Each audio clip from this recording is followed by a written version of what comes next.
क्या धरती खत्म होने वाली है? इंसान धरती से गायब हो जाएंगे? आखिर क्या है पैंजिया अल्टीमा और क्यों सूर्य बड़ा होकर धरती को जला देगा? Hello guys, I welcome you all in this video.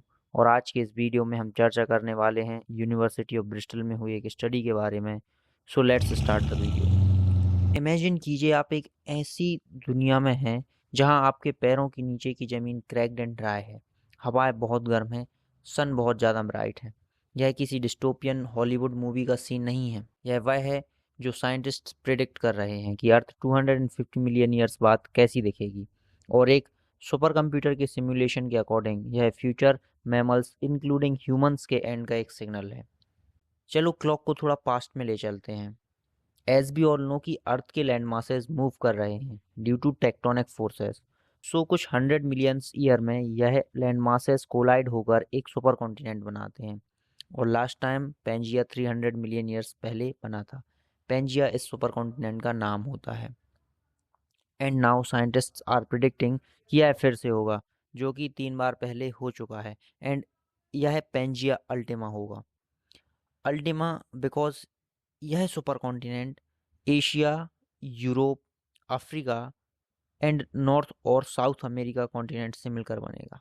इसको अल्टीमेट सुपर कॉन्टिनेंट कहने का रीज़न आप आगे समझ पाएंगे। जब हम पास्ट के सुपर कॉन्टिनेंट्स को इससे कंपेयर करते हैं तो एक सरप्राइजिंग फैक्ट सामने आता है कि यह सुपर कॉन्टिनेंट पास्ट के सुपर कॉन्टिनेंट से एकदम अपोजिट होगा। अनलाइक प्रीवियस सुपर कॉन्टिनेंट्स जो कि एक थ्राइविंग इकोसिस्टम प्रोवाइड करते थे, पेंजिया अल्टीमा एक डेडली हीट ट्रैप क्रिएट करेगा। इसका मेजर लैंड मास इक्वेटर के पास होगा, जिसके कारण टेम्परेचर अनबियरेबल लेवल्स तक पहुंच जाएगा। उस टाइम मोस्टली एरियाज में normal temperature he 40 to 50 degree Celsius रहेगा। यह आज की अर्थ के सबसे गर्म डेजर्ट से भी कहीं ज़्यादा गर्म होगा। कुछ फैक्टर्स और होंगे जो हालात को और भी ज़्यादा ख़राब करेंगे, जैसे कि टेक्टोनिक प्लेट्स के कोलाइड करने से वॉल्केनिक एक्टिविटीज़ बढ़ जाएंगी। कंसिक्वेंटली वॉल्केनिक इरप्शंस होंगे, जिसके कारण एटमॉस्फेयर में मैसिव अमाउंट में CO2 रिलीज होगी, जो कि ग्रीन हाउस इफेक्ट को इंटेंसिफाई करेगी, जिसके कारण प्लेनेट और ज़्यादा गर्म होने लगेगा। एंड इस फायर में फ्यूल ऐड करेंगे हमारे सूरज नानू, जो कि 250 मिलियन ईयर्स बाद 2.5% ज़्यादा ब्राइट हो जाएंगे और हीट को और ज़्यादा बढ़ा देंगे। अब एक क्वेश्चन आता है कि अर्थ पर लाइफ का क्या होगा? क्या कोई इस एक्सट्रीम एनवायरनमेंट में सरवाइव कर पाएगा? अगर हम मैमल्स की बात करते हैं तो mostly mammals एवोपरेटिव cooling mean sweating या पेंटिंग पर रिलाई करते हैं बॉडी टेम्परेचर को रेगुलेट करने के लिए। स्वेट बॉडी से बाहर निकलता है एंड एनवायरनमेंट में एवोपरेट हो जाता है ड्यू टू ड्राइनेस। लेकिन पेंजिया अल्टीमा में ह्यूमिडिटी इतनी होगी कि स्वेट एवोपरेट ही नहीं होगा, जिसके कारण मैमल्स की बॉडी ओवरहीट हो जाएगी और सर्वाइवल नियरली इम्पॉसिबल हो जाएगा। According to an estimate 92% of land mass mammals के लिए अनइनहेबिटेबल होगा।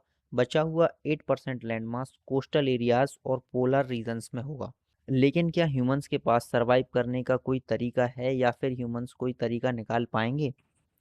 अगर हम डार्विन की थ्योरी ऑफ एवोल्यूशन वाले कॉन्सेप्ट के अकॉर्डिंग देखें तो हो सकता है कि मिलियंस ऑफ ईयर में हम कुछ ऐसी प्रॉपर्टीज़ या कुछ ऐसे ऑर्गन्स डेवलप कर लें अपनी बॉडी में जो हमें इन एक्सट्रीम एनवायरनमेंट्स में सरवाइव करने में हेल्प कर सकें। जैसे कि हम थिकर स्किन डेवलप कर लें या फिर इफ़िशिएंट स्वेट ग्लैंड्स डेवलप कर लें, कुछ भी हो सकता। So future will tell us what we will be. कुछ और रास्ते हैं जो ह्यूमंस के पास फ्यूचर में अवेलेबल हो सकते हैं, जैसे कि हम टेक्नोलॉजी का यूज़ करके शायद ऐसी अंडरग्राउंड सिटीज़ बिल्ड कर सकें जहाँ टेम्परेचर कंपैरेटिवली कम होगा और हम नॉकटर्नल बन जाएंगे। नॉकटर्नल मीन्स केवल रात में ही बाहर निकलेंगे जब टेम्परेचर दिन के मुकाबले काफ़ी कम होगा। एक और डेवलपमेंट यह हो सकती है कि ह्यूमन पेंजिया अल्टीमा फॉर्म होने के बहुत टाइम पहले ही किसी और प्लेनेट को कॉलोनाइज कर लें। मतलब पेंजिया अल्टीमा बनने के पहले ही ह्यूमन अर्थ छोड़ चुके होंगे और इस डेवलपमेंट की प्रोबेबिलिटी बहुत ज़्यादा है। या फिर कोई ऐसी टेक्नोलॉजी भी डेवलप कर सकते हैं कि अर्थ के अनइनहेबिटेबल जोन को टेराफॉर्म कर सकें और उसे रहने लायक बना सकें। 250 मिलियन ईयर्स बहुत लंबा समय है टेक्नोलॉजिकल एडवांस के लिए। बहुत कुछ डेवलपमेंट्स की जा सकती हैं अगर हम पृथ्वी से गायब नहीं हो जाते हैं तो।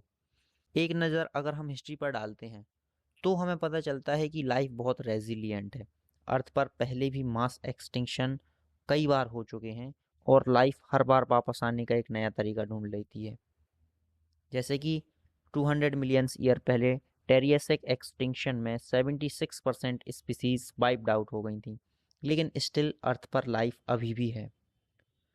डॉक्टर हेने डेविस, जो कि एक जियोलॉजिस्ट हैं, वह कहते हैं कि एक्सटिंक्शन इवेंट्स पहले भी हो चुके हैं और फिर से होंगे। लाइफ एक नया तरीका ढूंढ लेगी, लेकिन वो आज की लाइफ जैसा नहीं होगा।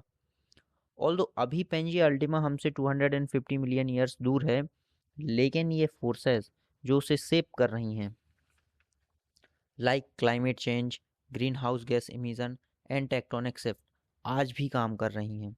हालांकि हमें अपनी लाइफ टाइम में सुपर कॉन्टिनेंट कैटेस्ट्रॉफ को फेस नहीं करना पड़ेगा, लेकिन यह स्टडी एक स्टार्क रिमाइंडर है कि अर्थ का क्लाइमेट कॉन्स्टेंटली इवॉल्व कर रहा है और अब अर्थ की हैबिटेबिलिटी की कोई गारंटी नहीं है।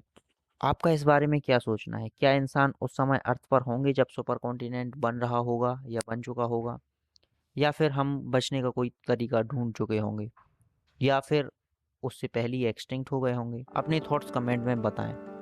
और अगर वीडियो इन्फॉर्मेटिव लगता है तो इसे लाइक करें, अपने दोस्तों के साथ शेयर करें और चैनल को सब्सक्राइब करें। Thanks for your time. मिलते हैं नेक्स्ट वीडियो में, तब तक के लिए बाय। Being something.